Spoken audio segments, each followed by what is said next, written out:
Yo, what up? I'm back for another Coco Sluts episode. This is a bonus episode this week because there's actually a lot of things that are interesting, at least to me, that I want to make an episode about it. So it is 14, I mean, 414. I was about to say 14-4, like I'm in the EU or something. Uh, I don't know, the things that are happening. Dark and Darker playtest. I have a little bit about the notes on it.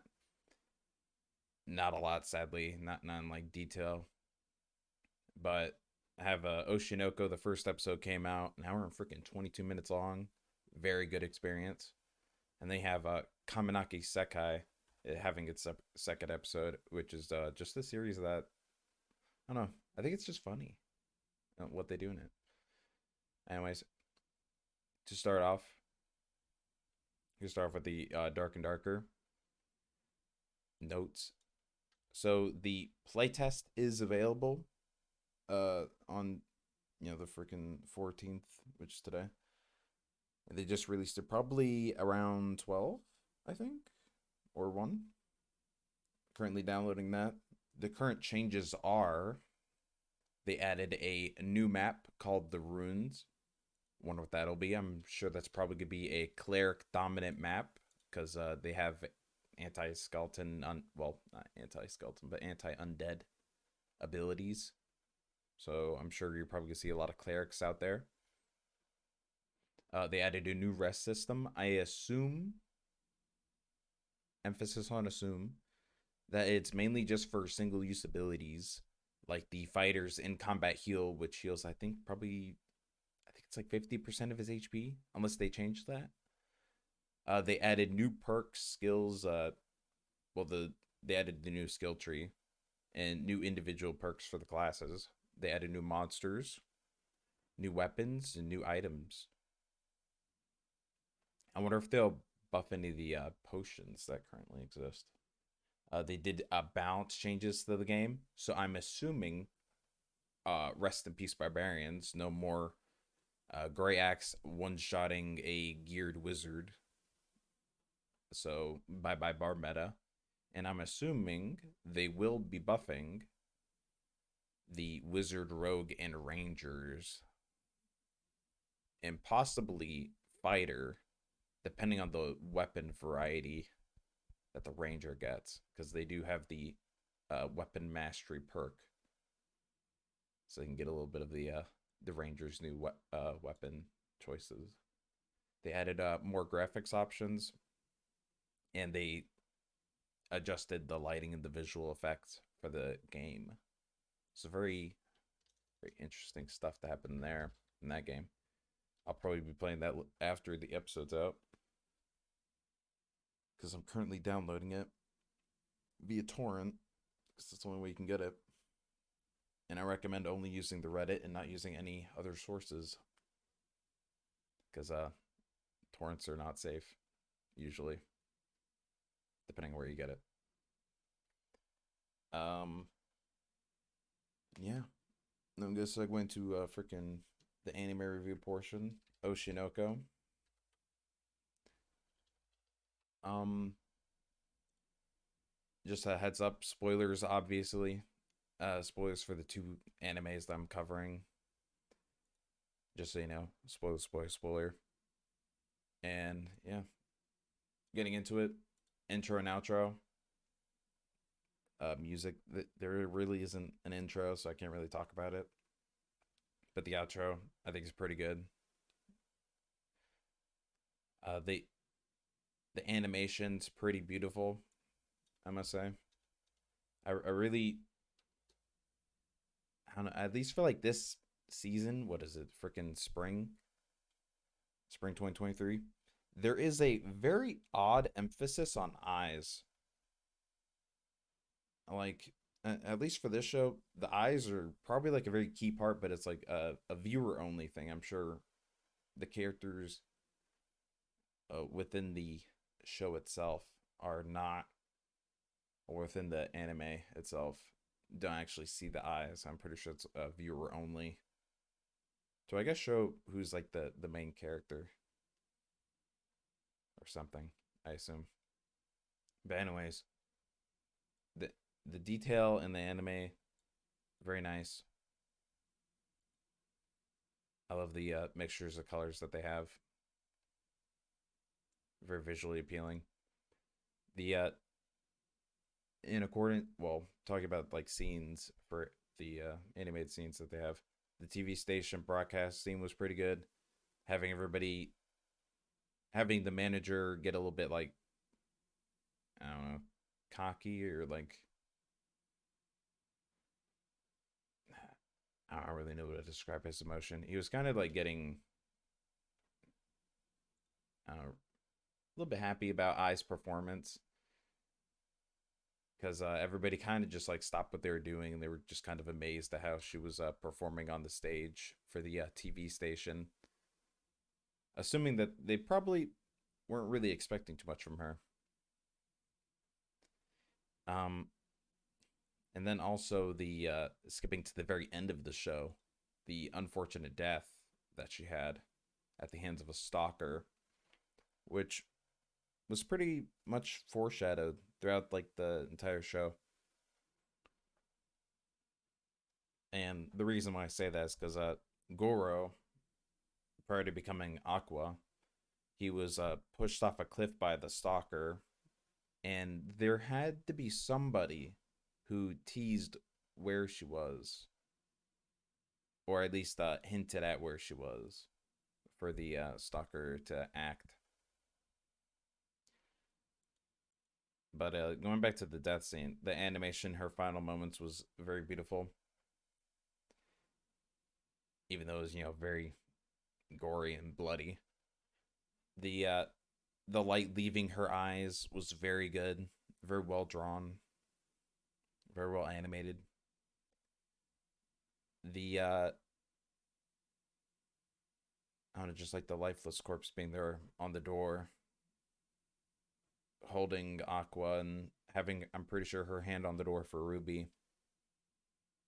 It's very, it was just a masterpiece. I feel like you could probably draw that out and you could probably frame it as a just a beautiful tragedy, if you can call it that. But I don't know, when I was alive, the dancings were well animated. It didn't really look like they did it too much CGI, but I might not know what CGI entails. So it was very good.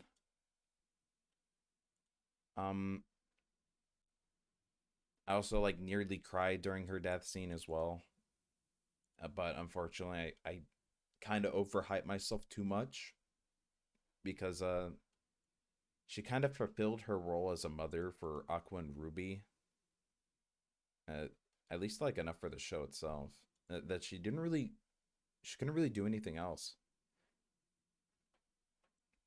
I don't know, because just thinking about this from like a logic point, usually money within shows is not like tracked at all. I mean, besides them getting like a condo, moving out of the, I assume was their apartment at the beginning of the show. I mean, that's like the only sign of like economic I don't know, so their economic situation improving. She didn't really flex any of her money that she had. And I mean, she did her motherly role. I mean, she inspired Ruby to not just like fall over and give up. She got her up on her own 2 feet and made her have more self confidence in order to dance, so she could pursue her past life as a, what is it, Sabrina, right? Let me see. Have her name listed. Sabrina, to become an idol, which is what she dreamed of doing.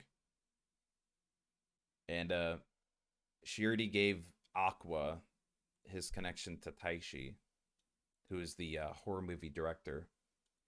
So he would kind of be able to accomplish his goal, I guess, to get revenge. So, or if I was still alive, it established Aqua's role in acting in the horror film, which would probably, well, not really probably, but would most likely help him in the later pursuits in acting, which I assume he will definitely be doing, just with how it ended. But yeah, going back to the show itself and what they did. I'm really glad that they went with the hour and 22-minute runtime for the first episode because I feel like the show would kind of become a hidden gem otherwise. Because I don't think people would have the attention span possibly to sit through 4 to 6 weeks until the show actually takes off. And I feel like it would be kind of awkward if they did a. I would assume they would probably do a either 11, 12, or 13 episode series. Well, I mean season. Like mid season, you have the death of I, and it's. I feel like that's like kind of a major plot point already, and then you have like 6 episodes to drag it out to an okay conclusion to make the viewer want to see more.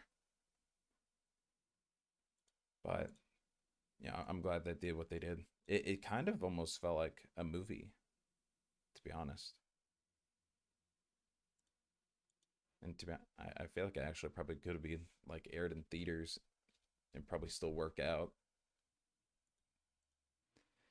But yeah, they had the at the very end they had the little time skip showing Aqua and Ruby heading off to school. So I don't know. I assume the next episode will probably just be them going to school, probably seeing Arena, I think her name is again, and introducing the I think it's a light blue haired girl, and I don't know, probably establishing more connections. But moving on to I don't know, my personal experience with like showbiz anime or just showbiz in general, because we do have Hollywood at least here in America. So I never really watch or have ever watched idol slash showbiz animes or even manga. It's because I never really have any interest in it. But the show was really surprising in how they did the story. I didn't really expect the show to feel so alive and to be I don't know to feel kind of human, really. I mean, the show had the Ruby scene where she was fighting over Twitter, being a just an overall fan, acknowledging and just having like a little freaking debates over Twitter, or whatever app she was on. I'm assuming it's Twitter because I think they use the real life apps within the show itself. They had the. I'm assuming now that I see it, I feel like it was the father who was the raccoon over Twitter. I'm having split, or maybe it was nobody, or maybe it was the murder. I don't know. I'm kind of sound either being the father or the murderer who is the raccoon over Twitter, who I focused on, and also I'm pretty sure Ruby may have also responded to her. Well, the raccoon over Twitter. So I feel like they have some sort of relevance to the plot. Uh, After I's death, the heartlessness over Twitter being people just not allowing people to mourn the loss of I, their idol, and that they're just saying like a bunch of harsh things about her with their anonymity over the internet. But I mean the Twitter also has like the possibility to I don't know, maybe like inspire people or give them motivation sometimes, maybe. At least like right now. Uh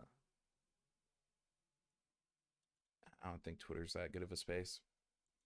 But I mean, at least within the show itself, it gave I motivation to become somebody that people love or to continue to be an idol, because the raccoon did say like her smile, and he really enjoyed the smile that she gave. I'm pretty sure. And mm, in pursuing her job, I was able to just simply do the job of providing for her family, the thing that her own family could not do. Yeah, I'm pretty sure her mom was, what was it, like a gambler? She like abandoned her. I don't think they even mentioned her father. I also learned the harsh truth that money rules like every aspect of life, really. And yeah, it's pretty freaking relatable. She wants to give her kids a leg up in the world, so the money is incorporated into that. Her connections in showbiz are most definitely incorporated into that with Aqua and Taishi, and probably Ruby too. Like I'm sure as soon as I don't know, maybe they establish some connection with Ruby in a pop group. They're gonna probably say, "Oh, Ruby's like not as good as her mother" or something, or say that she's better than her mom. There's probably gonna be some conflict about that. Yeah, I mean, the show is definitely giving the real life feel of being a performer. I mean, at least for like Americans, you have like Hollywood. Most actors in Hollywood doing sometimes minor roles. Sometimes they do tons of movies, or they have like a major performance that hits big. But unfortunately, I was unable to grow old. But the actors in real life, as they grow old, they're probably going to be replaced by their children if they keep them within the business of being within Hollywood. So they get some decent bit of nepotism and fame due to that. As I said before, Aqua getting a big leg up doing the Hollywood, doing the I almost said Hollywood, the horror film, who's gonna really help him out and be a key player later on in the story, I'm sure. And also, freaking, even at the end of the episode, showed Aqua saying that he should like raise him. And also, just another side note, the scene for, well, that scene, Aqua's eyes being absolutely just dark, it was just perfect. It really showed his freaking anger and frustration toward his mother's murder, which is obviously the father. Um, let me see. I'm gonna talk like a little bit about VTubers because I feel like they're probably gonna get a little bit of representation within the show. Uh, I saw the blonde haired girl that was shown at the end. Let me see. I have her name listed. Memcho, who's apparently an older woman. She's a YouTuber and TikToker. So I assume they will for sure at some point show a VTuber. Because I mean, VTubers, at least like internationally, are pretty much similar to idols. Because I don't really have that. I mean, I guess our former idols in like America are just like people from Hollywood. Then India, it would be Bollywood. And I mean, Europe, they probably still use Hollywood as well over there because it's just such a big business. But yeah, they'll probably tie like some of the VTuber struggles that they have. I mean, there's not as much risk, at least personally, that I believe there is to like being a VTuber. besides like, the stalkers and the really aggressive internet users. But I'm sure VTubers have like the same motive, which is making money. Obviously, streaming is like a pretty profitable business if you can make it big. Similar to idols. If idols don't, I's whole goal was to get into the dome, which nobody can really do, very easily. You have to be very successful in order to make it into the dome, which I think was what within like Tokyo, and to get on the big screen takes a lot of effort to get into that. So, and same for VTubers. VTubers, they have to stream immense amount of hours, and similar to idols, they have managers. So, yeah, I wonder if VTubers will get anything. I was thinking about talking about the plot a little bit, but I don't know. I mean, if you watch the show, you know everything that was about that I'm probably going to say. Probably going to nitpick like a little bit on Goro. Goro's a freaking idiot. Why would Goro pursue a stalker into the forest? That he doesn't know if he's like armed or not. And obviously Japan, they have like stricter gun laws. So he's probably like equipped with like possibly a knife. Like why would you ever, and especially since you're gonna have to help deliver twins of an idol that you adore, why would you ever run into a freaking dark forest and then stop at a cliff with no sight of the stalker? Like, it's so stupid. I don't understand why he would do that. Like, what are you even going to do if you get your hands on him? You don't have anything. You're not going to be able to restrain him and call police. I mean, the first thing you probably should have done is call police. I don't know. But yeah, another thing about the plot too. Obviously, if you I don't know if you noticed or not. Never mind. I think it's pretty obvious.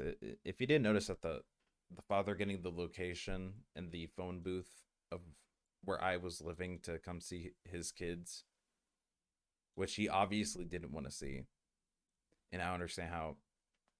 I guess I was just too charitable to the father because I mean he wasn't there for the birth of his twins. He hasn't even wanted to have any influence on their lives growing up.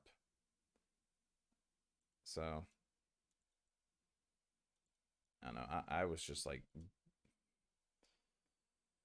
yeah, I want to see. She was like begging today, but she's just like too nice, which unfortunately caused her to die.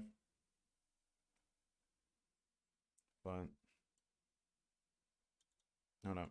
I think the show will be pretty entertaining. Hopefully they have good pacing, but I don't know. I have high hopes for the show. I feel like this will probably, I don't know, maybe become like the new number one rated anime.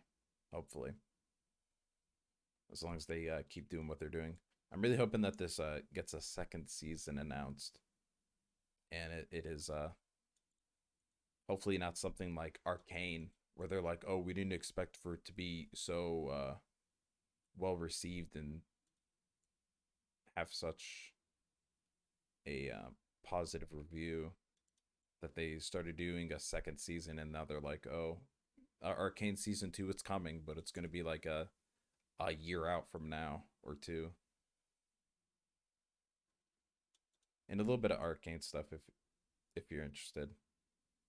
Apparently the I don't know what you would call it, like head director or something. He did like an interview, and apparently they currently have episode three in the works, and he's like reviewing that right now. And he's just saying people should be excited. I don't know, just thought I'd throw that in there.